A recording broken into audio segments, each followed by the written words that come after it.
Hello students, आप लोग कैसे हैं। मैं आशा करता हूं आप लोग जहां होंगे स्वस्थ होंगे और प्रसन्न होंगे।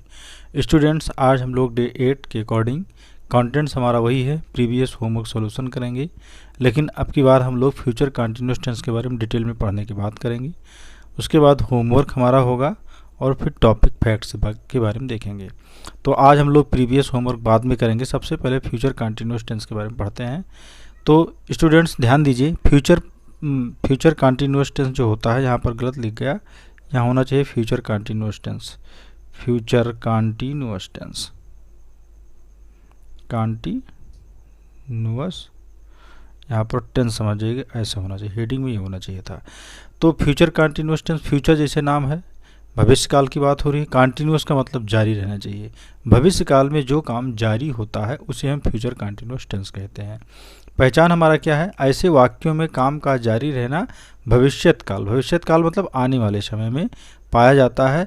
और इन वाक्यों के अंत में रहा होगा, रही होगी, रहा होगा या रहे होंगे आदि क्रिया के साथ पाया जाता है। मिले रहा, रही, रहे जो होगा ये क्रिया के साथ होना चाहिए, तभी ये हमारा फ्यूचर कंटिन्यूअस टेंस होता है। अब हम सबसे पहले जब ये हमें पहचान में आ गया कोई सेंटेंस फ्यूचर कंटिन्यूअस टेंस में है, तो वो उसका हम ट्रांसलेशन कैसे करेंगे। जैसे होता क्या है, जैसे मान लिया पहला कि मैं अपना पाठ याद कर रहा हूँगा, तो यहाँ पर क्या हुआ, कर रहा हूँगा ये हमारा आ गया जब, तो अब इसमें हम जान के रहा हूँगा लगा है। किसान अपना खेत जोत रहे होंगे, तो रहा होगा, रहे होंगे किसके साथ है, जोतनक क्रिया है, तो जोतनक साथ रहे होंगे।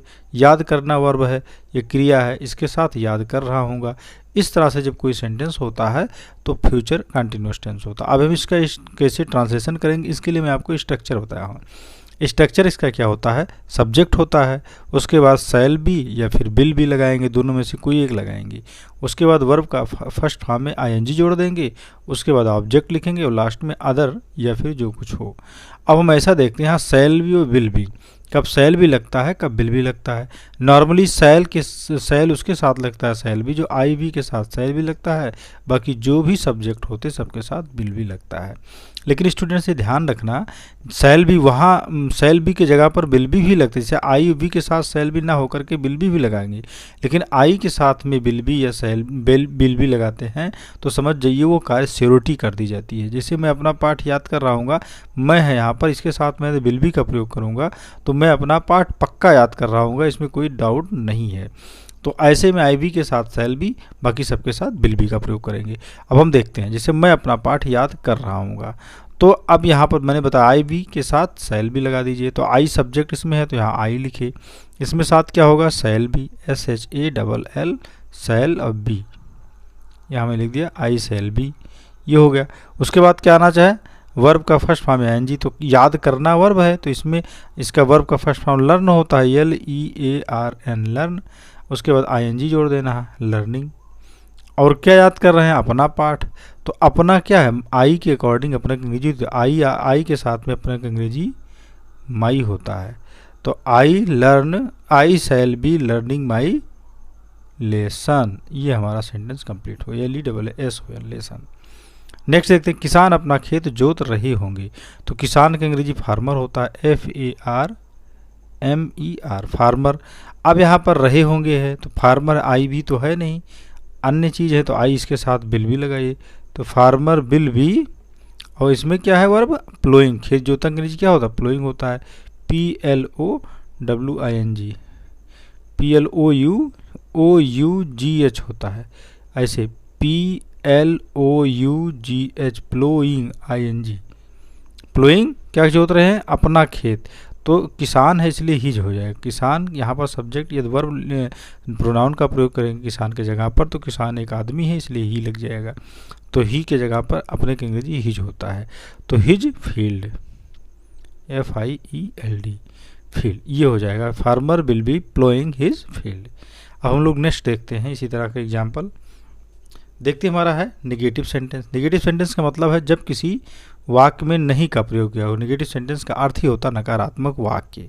तो नहीं का प्रयोग, जैसे इसका क्या होता है, जैसे मैं कक्षा में नहीं पढ़ रहा हूँगा, तो मैं कक्षा में पढ़ रहा हूँगा होता तो फ्यूचर कंटिन्यूअस होता, लेकिन इसमें नहीं वर्ड जोड़ दिया गया, इसका मतलब ये निगेटिव सेंटेंस बन गया। इसका स्ट्रक्चर जब बनाते हैं तो शैल बी और विल बी के बाद में तुरंत नॉट का प्रयोग कर देते हैं। जैसे शैल और विल के बाद नॉट, उसके बाद भी, शैल या शैल और शैल बी के बीच में नॉट, या फिर विल बी के बीच में नॉट का प्रयोग करते हैं। उसके बाद सेम है, वर्ब के फर्स्ट फॉर्म एनजी, ऑब्जेक्ट और अदर होता है।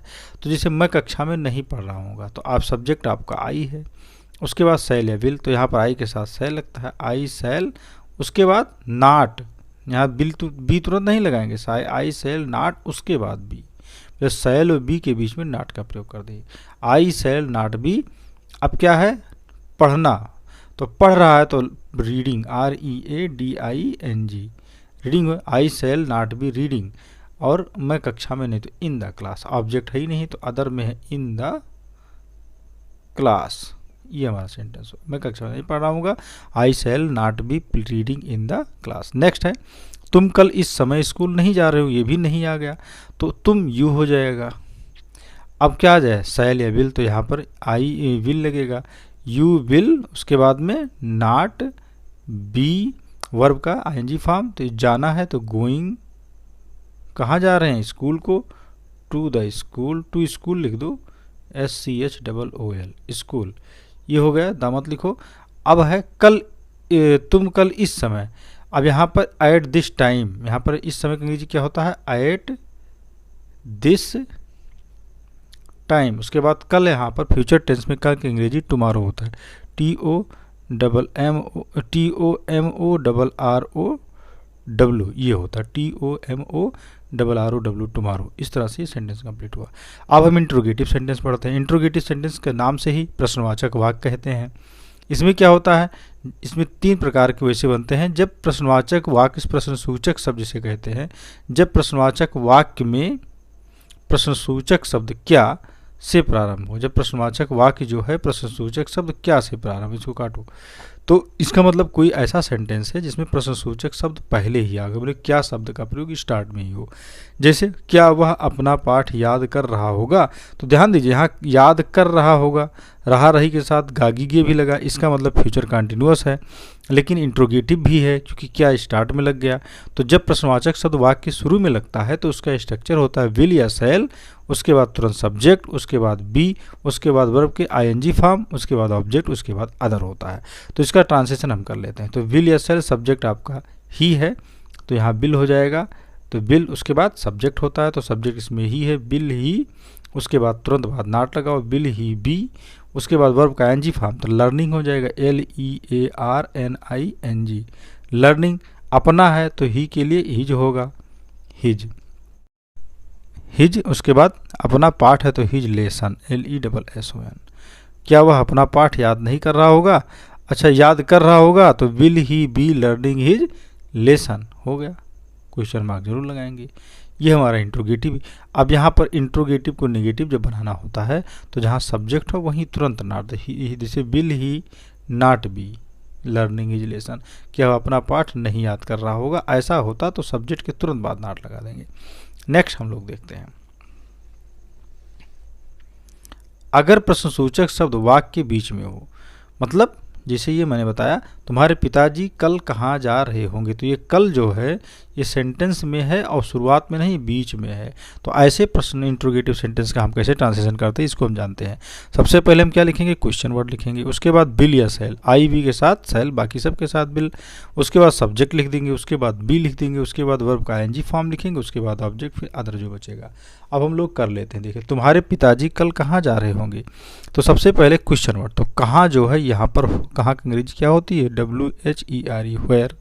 उसके बाद बिल या शैल, किसके अनुसार, सब्जेक्ट के अनुसार, तुम्हारे पिताजी है सब्जेक्ट, तो यहाँ पर आई बी तो है नहीं, इसके मतलब बिल लगेगा, वेयर बिल। उसके बाद क्या आता है, subject, your father, YOUR, your, FATHER, your father.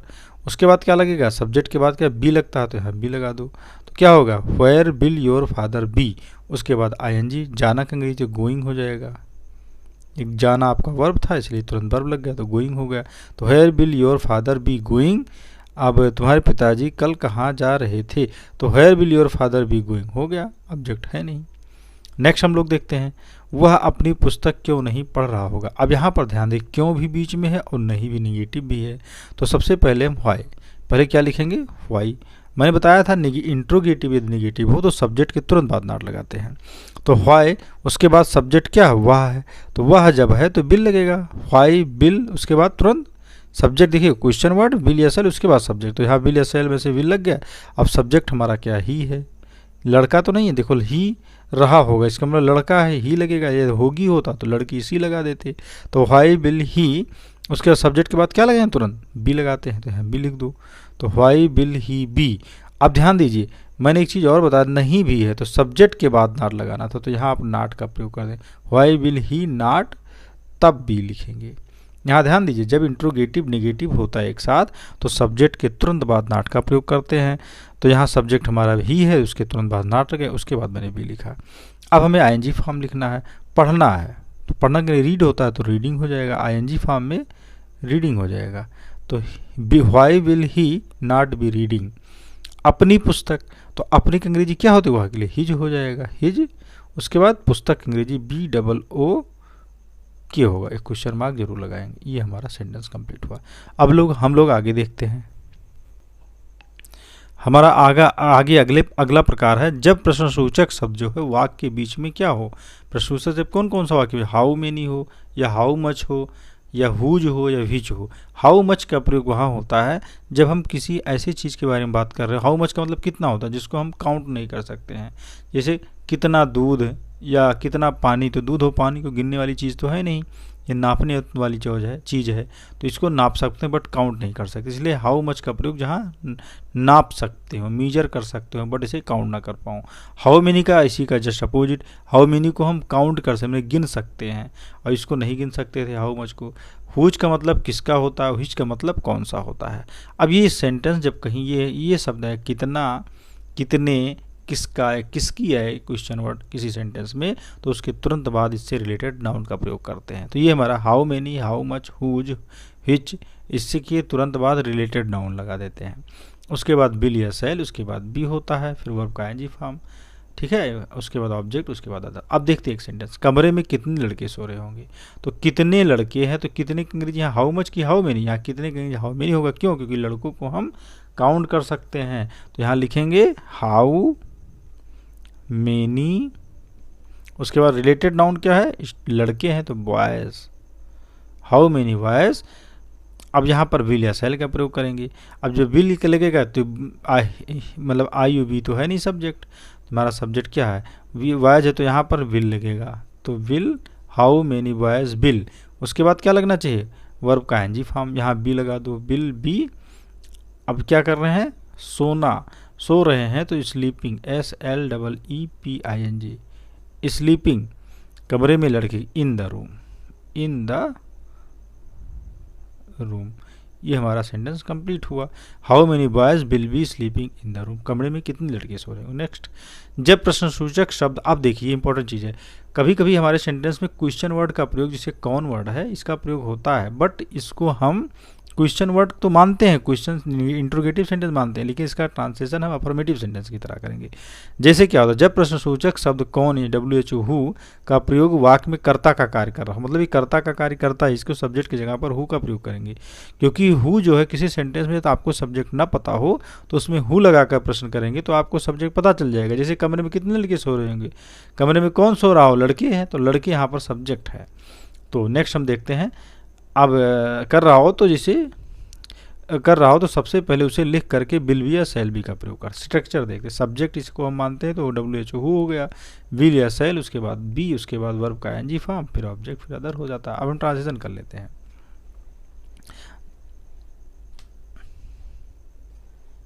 जब हम ट्रांसलेशन करते हैं, मैदान में कौन खेल रहा होगा, तो मैदान में कौन खेल रहा होगा, तो पहले कौन की अंग्रेजी हु लिखेंगे, उसके बाद विल या सेल। अब यहाँ पर विल लगा दिए, हु विल, उसके बाद बी लगाते हैं, हु विल बी। अब वर्ब का आईएनजी फॉर्म, खेलना तो playing, who will be playing, कहाँ, मैदान में, in the FIELD, in the field. Question complete हो गया। अब इंट्रोगेटिव निगेटिव एक आता है, इसको भी देख लेते हैं हम लोग। वेरी सिंपल है, कोई दिक्कत नहीं है।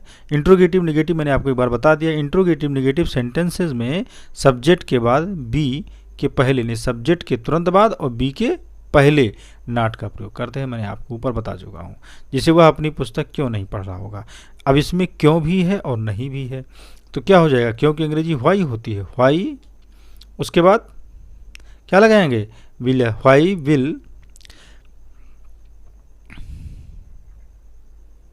उसके बाद ही, नॉट, उसके बाद बी रीडिंग, उसके बाद अपनी पुस्तक तो हिज हो जाए क्योंकि ही के अकॉर्डिंग अपनी के लिए हिज होता है।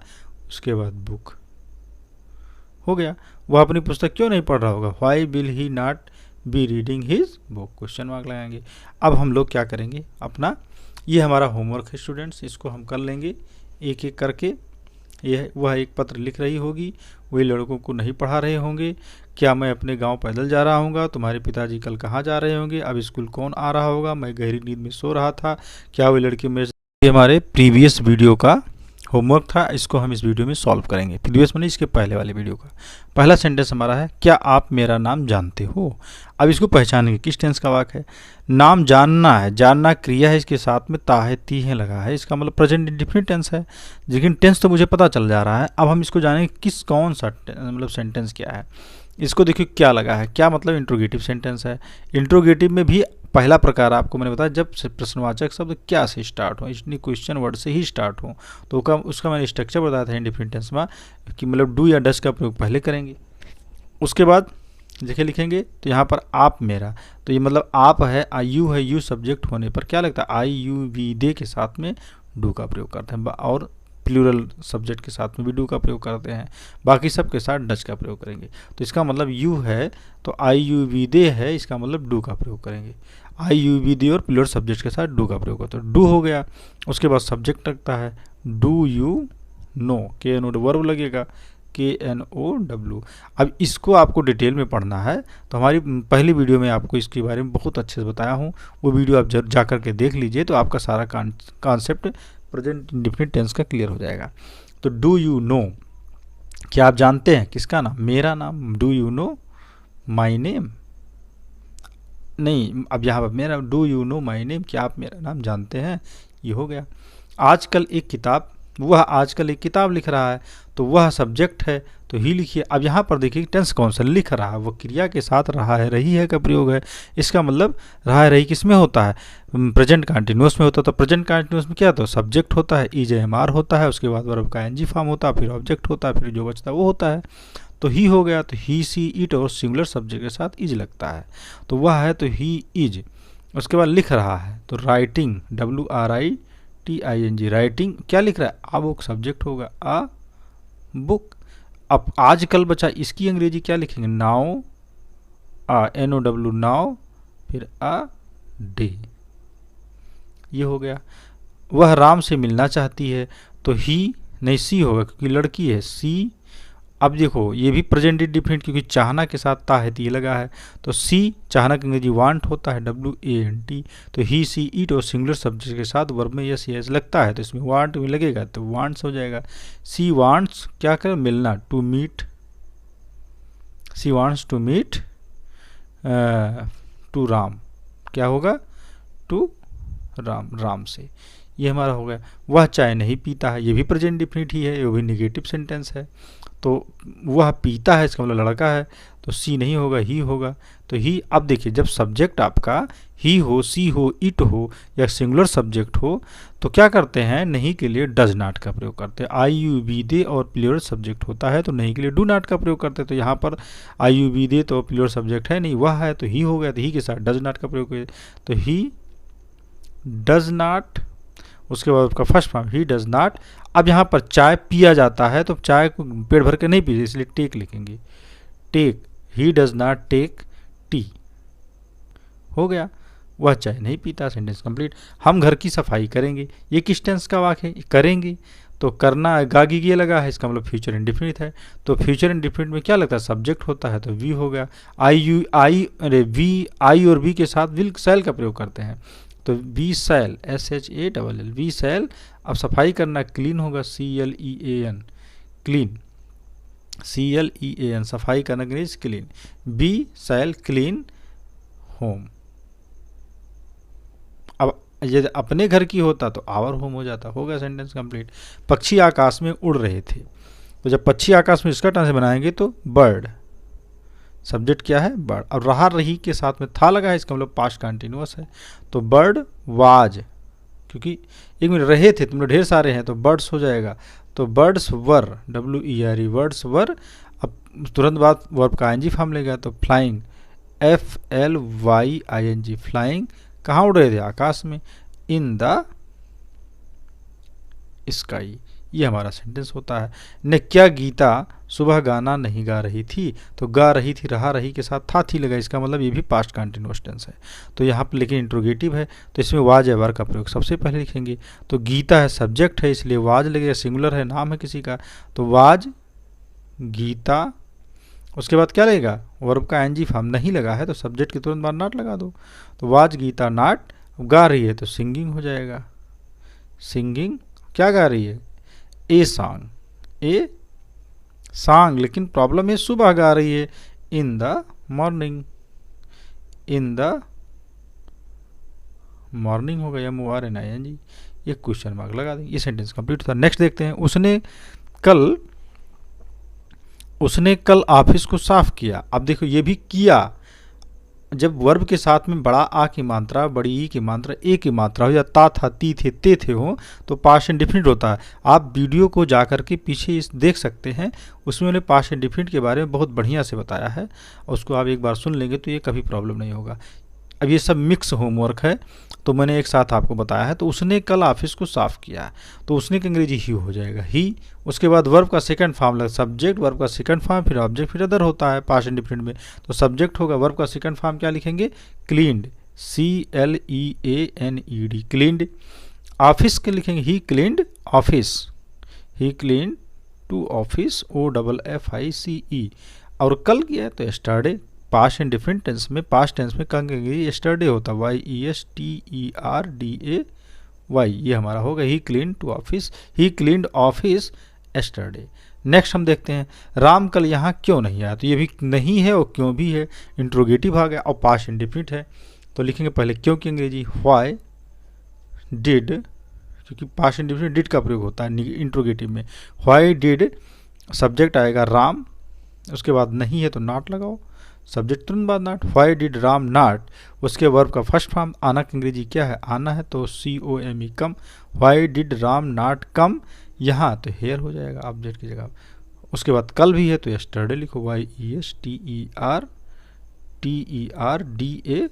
ये हमारा सेंटेंस कंप्लीट हो गया। नेक्स्ट देखते हैं, राजा दशरथ जंगल में शिकार कर रहे थे, तो सब्जेक्ट क्या है, राजा दशरथ है, और कर रहे थे तो पास्ट कंटिन्यूअस, रहा रही के साथ था थी लगा है, तो किंग, हाँ, दशरथ, DASHARATHA, दशरथा, तो किंग दशरथ, शिकार करना, हंटिंग, HUNTING, हंटिंग, इसका hunting in the forest, in the FOREST, forest हो गया। राजा दशरथ जंगल में शिकार कर रहे थे, तो किंग दशरथा, अरे हाँ वर लगेगा, वाज लगेगा, यहाँ पर वर भूल गए, king Dasharatha was hunting in the forest, ये हमारा सेंटेंस कंप्लीट, क्योंकि सब्जेक्ट होता है, फिर वाज या वर का प्रयोग होता है, फिर वर्ब का ING फॉर्म होता है, फिर ऑब्जेक्ट होता है, फिर अदर होता है, तो हमारा होगा किंग दशरथ सब्जेक्ट है, वाज वर्ब में वाज क्योंकि सिंगुलर है, फिर वर्ब का ING फॉर्म हंटिंग हो गया, और कहाँ, इन द फॉरेस्ट, ये हमारा सेंटेंस कंप्लीट है। आइए दोस्तों, आज हम ऐसी दुनिया के बारे में पढ़ेंगे जिसको हम पाताल लोक भी कह सकते हैं। तो आप सभी ने कहानियों में सुना है कि धरती के नीचे पाताल में लोग रहते हैं। कई देशों में ऐसे स्थान भी हैं जहां ज़मीन के नीचे काफ़ी गहराई में लोग रहते हैं। क्या आप जानते हैं कि दुनिया में एक पूरा देश है जो समुद्र तल से 125 मीटर नीचे बसा हुआ है। आपको जानकर यह आश्चर्य होगा कि यहाँ के नालों में ज्वालामुखी का लावा बहता रहता है। इसे दुनिया का सबसे गर्म देश कहा जाता है, क्योंकि यहाँ पानी ज़मीन पर गिरते ही भाप बनकर उड़ जाता है। बावजूद इसके यहाँ हमारे जैसे लोग रहते हैं, और दुनिया के कई लोग यहाँ घूमने के लिए जाते हैं। अफ्रीका के उत्तर में स्थित यह देश, जिसका नाम इथोपिया है, अंग्रेजी में इसे देना किंग डिप्रेशन कहा गया है। हिंदी में लोग अपने अपने तरीके से उच्चारण करते हैं। दुनिया भर के वैज्ञानिक और लोग यह देखने के लिए जाते हैं कि मौसम कितना खराब हो सकता है। यह समुद्र तल से 125 मीटर नीचे है। कई घंटों में ज्वालामुखी का लावा खोलता हुआ मिलता है। यह बिल्कुल वैसा ही है जैसा कहानियों में नरक के बारे में बताया गया है। यहाँ इथोपिया के हर समुदाय के लोग रहते हैं। यह पृथ्वी की वह जगह है जहाँ पर 3 टाइटेनिक प्लेट मिलती हैं। अमेरिकी प्लेट, अरब प्लेट और भारतीय प्लेट मिलती हैं। यही तीनों प्लेट पर हमारा सभी महाद्वीप और महासागर स्थित हैं। यह पूरा इलाका एक ज्वालामुखी के जैसा दिखता है। जैसे अपने जमीन पर पानी से भरे हुए नदी पर नाले और तालाब होते हैं, वैसे यहाँ पर ज्वालामुखी के लावा से भरे हुए कई तालाब एवं नाले चारों तरफ दिखाई देते हैं। बारिश यहाँ भी होती है, लेकिन नाम मात्र की।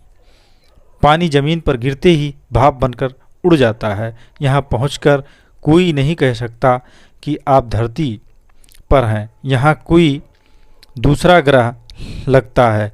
आसपास के इलाकों में लावे के ठंडे होने से बनी चट्टानें और पहाड़ियाँ दिखाई देते हैं। वैज्ञानिक कहते हैं कि दाना की डिप्रेशन की वजह से धरती खिसक रही है। उससे लाखों साल बाद वहाँ गहरा गड्ढा हो जाएगा। इस जगह से नए समुद्र की शुरुआत होगी।